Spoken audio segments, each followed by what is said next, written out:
안녕하세요. 오늘 저희가 함께 좀 깊이 살펴볼 자료는요. 루돌프 슈타이너의 강연록 발췌본입니다. 아, 네, 슈타이너. 인지학의 창시자로 잘 알려져 있죠? 네, 맞습니다. 이 자료를 슈타이너가 인간과 우주를 보는 그 독특한 관점을 아주 잘 보여주거든요. 그렇죠. 단순히 세상을 뭐랄까 기계적으로 분석하는 걸 넘어서서요. 살아있는 인간 이해, 독일어로는 멘션 엘케네티스라고 하죠. 그걸 통해서 더 깊은 현실을 보려고 했던 점이 중요해요. 네, 확실히 현대 그런 기계적인 사고방식과는 좀 다른 접근인 것 같아요. 많이 다르죠? 맞아요. 맞아요. 그래서 오늘 저희 목표는 이 복잡하고 또 어떻게 보면 심오한 생각들 속에서 핵심 아이디어 몇 가지를 뽑아서 당신이 좀 쉽게 이해하고 아, 이런 거구나 하고 흥미를 느끼실 수 있도록 전달하는 겁니다. 좋습니다. 슈타이너의 세계로 한번 들어가 보죠. 네. 우선 슈타이너는 인간을 이해하는 첫걸음으로 우리 몸을 세 부분으로 나눠 설명합니다. 네, 당신의 몸을 한번 느껴보시면 머리가 있고 또 가슴 부근에 어떤 리듬이 있고 그리고 팔다리가 있죠. 그렇죠. 이걸 슈타이너는 각각 머리 인간, 리듬 인간, 사지 인간 이렇게 불렀어요. 근데 이게 그냥 해부학적인 구분은 아닌 것 같더라고요. 아, 전혀 아니죠. 여기서 정말 흥미로운 지점이 나오는데요. 슈타이너는 현재 생의 머리가 사실은 이전 생에서의 사지 활동, 그러니까 팔다리를 움직이며 세상과 관계 맺었던 그 활동이 영적인 변형, 메타모포시스라고 하죠. 아, 변형이요? 네, 그 변형을 거쳐서 만들어진 결과라고 봤다는 거예요. 와, 마치 식물이 씨앗에서 싹 터서 꽃 피우고 열매 맺고 그 씨앗이 다시 땅에 떨어져서 새로운 생명을 시작하는 것처럼요. 수만하는 거죠. 그렇군요. 그래서 머리는 과거 생의 경험과 지혜를 담고 있고 팔다리는 현재 이 지구 위에서의 활동, 즉 의지와 연결된다고 봤어요. 그러니까 당신의 몸 자체가 과거와 현재를 잇는 살아있는 기록이라는 그런 관점인 거죠. 와, 머리가 이전 삶에 팔다리가 변형된 거라니 정말 상상하기 힘든 발상이네요. 그렇죠. 굉장히 독특하죠. 그럼 그 중간에 있는 가슴 부분, 리듬 인간은 어떤 역할을 하는 건가요? 그 머리와 팔다리 사이에서요. 바로 그 둘 사이의 균형을 잡는 역할입니다. 우리의 숨쉬기나 심장박동 같은 생명 리듬 있잖아요. 네네. 그게 바로 여기에 해당돼요. 이 리듬 체계가 우리의 감정을 조율하고 또 생각, 즉 머리 활동과 의지, 사지 활동 사이의 조화를 이루도록 돕는다고 본 거죠. 아하, 조율자 역할이군요. 네. 더 나아가서 슈타이너는 우리 몸 안에 그리고 사실은 우주 전체에 세 가지 근본적인 질적 공간 방향이 있다고 말합니다.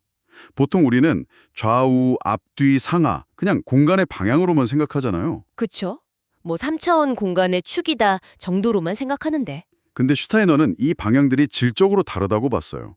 좌우대칭은 명료한 사고 활동과 관련이 깊고 또 앞으로 나아가는 이 앞뒤 방향은 세상에 대한 우리의 의지를 나타내고요. 아, 의지. 그리고 위아래 이 수직 방향은 가슴에서 느끼는 감정과 연결된다고 설명합니다.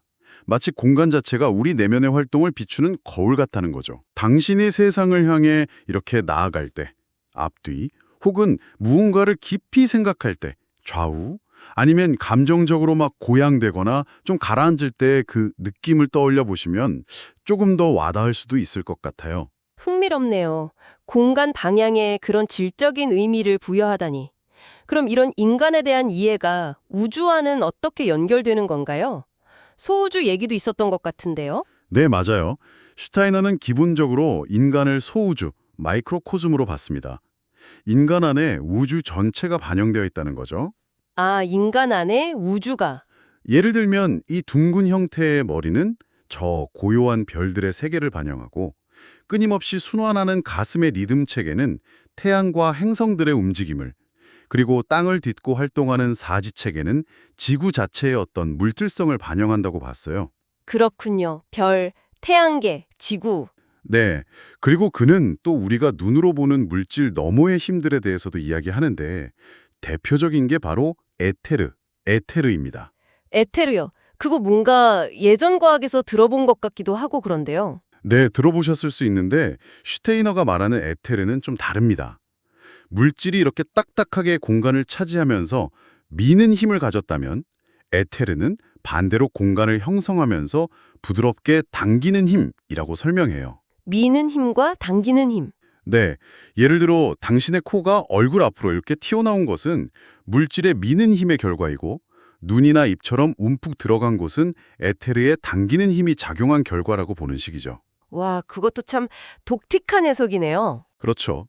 더 나아가서 눈에 보이지 않는 아스트랄체라는 것이 있어서 이것이 우리의 공간 감각이나 형태를 조직한다고 설명하기도 하고요.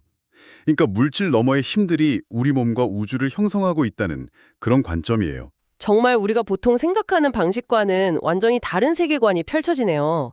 듣다 보니 마지막으로 잠과 깨어남에 대한 비유도 굉장히 독특하게 다가왔어요. 그냥 자고 일어나는 게 아니라고요? 맞습니다. 우리는 보통 하루를 그냥 직선이나 아니면 원처럼 생각하기 쉽잖아요.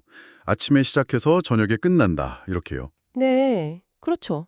하지만 슈타이너는 우리의 깨어남과 잠듦의 순환이 단순한 원이나 타원이 아니라 렘니스케이트라고 부르는 그 숫자 8 모양이나 미오비우스의 띠처럼 꼬인 곡선을 그린다고 설명합니다. 팔자 모양이요? 렘니스케이트. 네.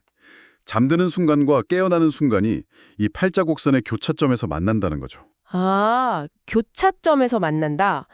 그럼 잠자는 동안 완전히 의식이 딱 끊어지는 게 아니라는 뜻인가요? 그렇죠. 잠자는 동안 우리의 의식은 다른 차원, 슈타이너 용어로는 영적인 세계로 나아갔다가 깨어나면서 다시 몸과 결합한다고 봅니다.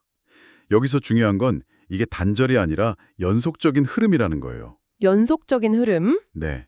렘니스케이트 곡선처럼 잠과 깨어남은 서로 분리된 상태가 아니라 끊임없이 서로를 통과하며 이어지는 하나의 과정이라는 거죠. 어쩌면 당신의 하루를 이런 팔자 모양의 무한한 흐름으로 상상해 볼 수도 있지 않을까요? 특히 잠들기 직전과 깨어난 직후의 그 미묘한 경계선 위에서 말이죠. 오늘 슈타이너의 생각들을 짧게나마 이렇게 들여다보니 현대 과학과는 분명 거리가 좀 있지만 인간과 우주를 훨씬 더 유기적이고 깊이 연결된 존재로 바라보는 그런 시각을 제공하는 것 같습니다. 우리가 그냥 물질적인 기계 덩어리가 아니라 어떤 우주의 리듬과 보이지 않는 힘 속에서 살아가는 존재라는 이야기로 들리네요. 네, 바로 그렇습니다. 그래서 오늘 나눈 이 이야기들이 청취자에게 당신에게는 어떤 생각의 씨앗을 남겼을지 궁금하네요. 슈타이너는 우리 인간이 감각으로 인식하는 이 물질 세계 너머의 현실을 인식할 수 있는 잠재력을 가지고 있다고 계속 이야기했거든요. 네. 만약 우리에게 정말 그런 능력이 있다면, 그리고 그것을 개발할 수 있다면 우리는 우리 자신과 이 세계를 지금과는 얼마나 다르게 경험하게 될까요? 어쩌면 이것이 오늘 우리가 함께 탐구한 내용 위에서 당신 스스로에게 던져볼 수 있는 가장 흥미로운 질문일 것입니다.